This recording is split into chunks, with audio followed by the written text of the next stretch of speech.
So, I've been wanting to do this video for a while because I've talked about like my love for Warhammer Space Marines and whatnot, even though I am more of a Necron fan. But I haven't really talked about my favorite Successor chapters yet. I haven't really talked about, because I feel like that's a better list rather than, trying to do like top 10 regular Space Marines. Because you guys already know by now, my favorite are the Salamanders. So, be kind of pointless. Now, I could do a ranking of the original chapters, both Chaos and Loyalist put together. But I figured, it'd be kind of cool to do a top 10 Successor chapters. So, yeah. Or, not so much top 10, but 10 favorites. So, it's not really like a rank like 10 to 1. It's more like, these are my 10 favorite of the Successor chapters. And I'm going to be honest, there's probably going to be, the usual suspects here. Like, I'll be honest, you're probably going to see a lot of them that you see in lists, because that's the ones the Warhammer lore and whatnot focus on. So there is favoritism even among the space chapters. Also, this will only be Loyalists. I'm not including the Chaos Warbands.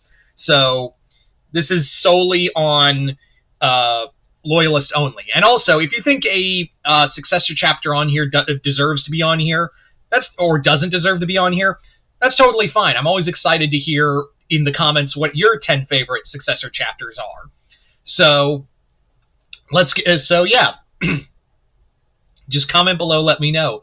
Other than that, let's get started with the video. Starting off with our, probably the original poster boys for Warhammer, the Crimson Fists.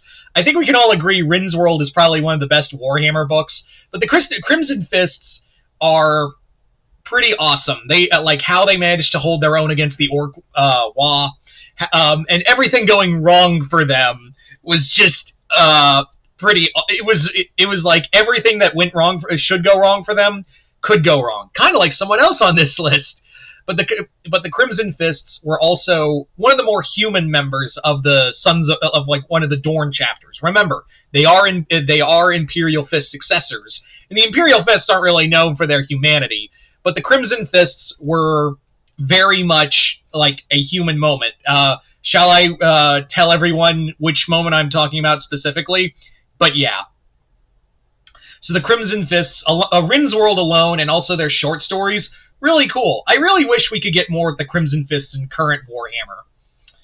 Anyway, next up we have the Mantis Warriors. The Mantis Warriors are interesting because, like, they took that whole penitence crusade really hard. Like, after the whole thing with the Bad Ab War, these guys basically were like, well, we fucked up hard, guys. Let's go hard to get the Emperor's love again. And by God, did they. The Mantis Warriors, again, they sided with the Astral Claws, along with a few others, and wreaked a lot of havoc. It wasn't until like they realized, oh shit, like they had that meme of, are we the bad guys? Oh shit, we're the bad guys. That's how I feel like it went down. Was they quite literally realized they were the bad guys and fought back, and then continued to fight hard. Also, I really like the color scheme. That's kind of a me thing, is that I really like the color scheme of the Mantis Warriors too. You don't get a lot of green and yellow together. You don't get a lot of or teal with the white together. So I think it's a cool color scheme too. Also, yes, I am looking at the list on my phone because God knows I'd forget. Next up, let's talk about them now. The Lamenters. I think everyone loves the Lamenters in some capacity, because it's like, they are the embodiment of woe is us.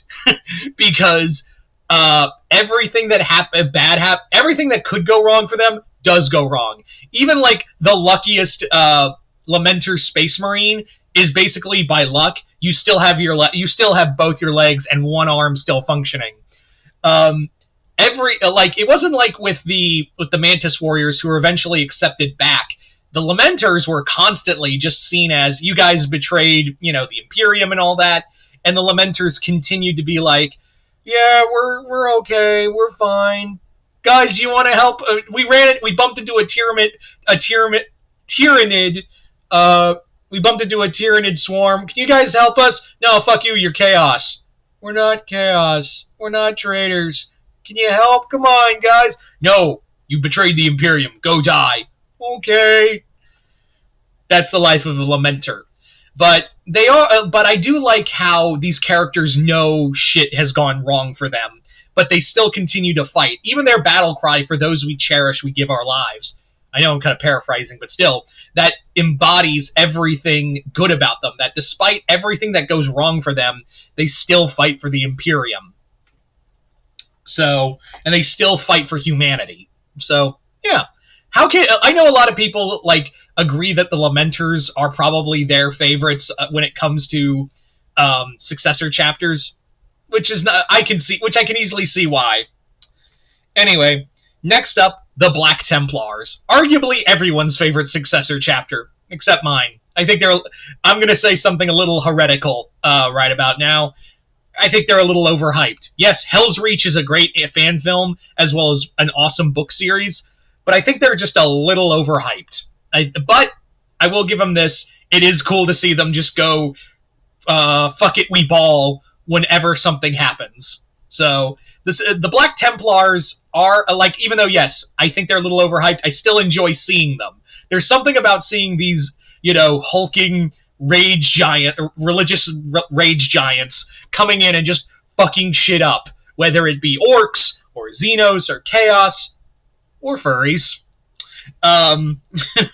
There is no mercy, and I might do a video on this talking about like the possibility of.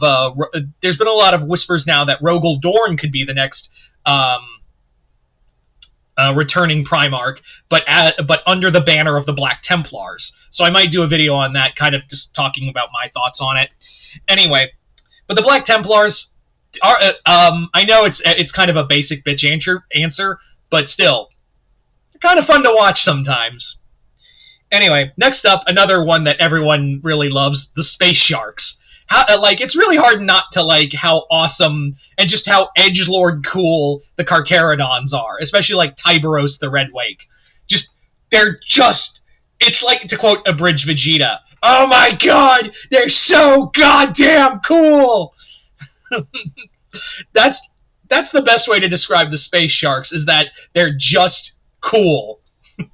I mean, guys dressed up in like giant shark gear, and one guy who's just almost as big as a Primarch, coming in to just fuck your day up and leave. It's pretty cool. I can't deny it.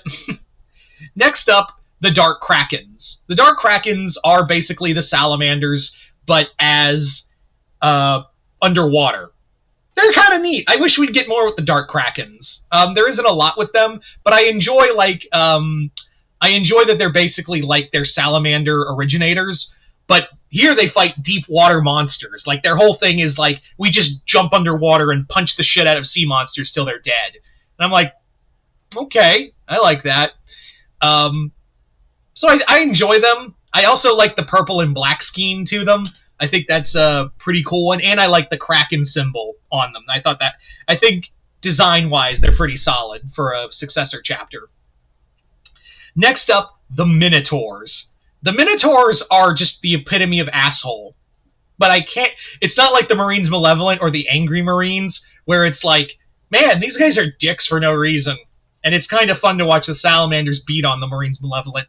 The Minotaurs have a cool Greek aesthetic, and I really like the horns to them and like the hoplite design to them. But again, they're just giant assholes. At least they're forward about it. It's not like with the Malevolence or where it's Marines Malevolence, where it's like, oh, we're just dicks for, we're just dicks, but we're not really. It's just kind of how we roll. If you don't like it, you're chaos. Fuck you. Whereas the Minotaurs are like, oh, we know we're assholes, and we're coming to stomp the shit out of you. Yeah, so I accept that. And again, I like the bronze design, the Greek feel to them. They're pretty cool. They're awesome. But again, they're just literally used by the High Lords of Terra to just stomp the shit out of everyone else. So I'm curious if they'll ever run into Gilliman and see what they think of him. Anyway, next up, the Blood Ravens. And I have to tell you guys, I think the reason why I like the Blood Ravens is probably from the memes alone. Because, let's be real, it's an army of Trazens. They're just out here, like, acquiring... they're just out here acquiring stuff for research purposes and for relic purposes, when really they're just be like, yoink, yoink, yoink. Are you going to give it back? No, we're not.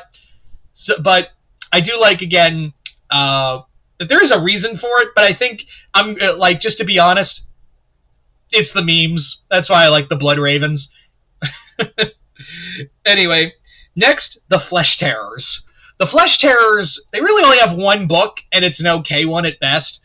But the Flesh Terrors are really neat because, like, you really get to see that that red thirst that the Blood Angels have, because they are a Blood Angel successor chapter, turned up to, like, 11. So the Flesh Terrors have to constantly keep that desire to just eat people, literally their own people, at bay, even more so than the Blood Ravens' red thirst. So to see that level of control and whatnot is really cool. Also to see, like, how they view the other chapters. Like, yeah, you guys got, like, they're literally looking at the other, like, the Blood Angels as well as the other successor chapters of the Blood Angels. Like, you fuckers got off easy. We got it the worst. Yeah. Anyway, and finally, the last one are the Black Dragons. Again, it's kind of a rule of cool, but but the Black Dragons literally have bone blades like Baraka, and just go in and just start hacking and slashing people.